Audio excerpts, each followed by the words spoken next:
తాజాగా స్టార్ మా నుంచి ఒక ప్రోమో విడుదలైంది. ఆ ప్రోమోని కానీ మనం ఒకసారి చూసుకున్నట్లయితే తెలుగు బిగ్ బాస్ సీజన్ 8 హౌస్లో మనందరం ఎదురు చూస్తున్న నామినేస్ ప్రాసెస్ మొదలైపోయింది. బిగ్ బాస్ హౌస్లో ఇంకా అవినాష్ చీఫ్ కావడంతో తను ఈ వారం నామినేట్ నుండి తప్పించుకున్నాడు.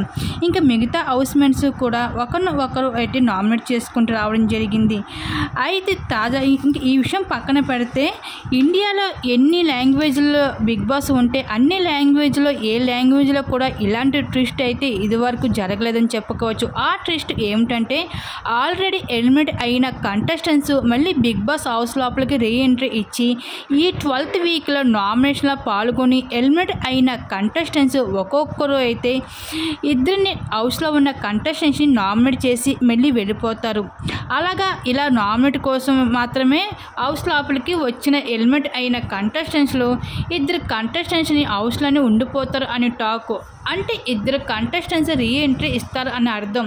అలాగే ఈ సీజన్ మరో 2 వారాలు కూడా పెంచబోతున్నారు అని కూడా అప్డేట్స్ అయితే రావడం జరిగింది. అయితే ఈ 12th వీక్ నామినేషన్ అయితే బిగ్ బాస్ అయితే చాలా డిఫరెంట్గా పెట్టడం జరిగింది. ఎక్స్ కంటెస్టెంట్స్ వచ్చి నామినేట్ చేయడం అన్నది. మరి ఇలా రావడంపై మీరేమనుకుంటున్నారు? మీ అభిప్రాయం తప్పకుండా కామెంట్స్ షేర్ చేసుకోండి.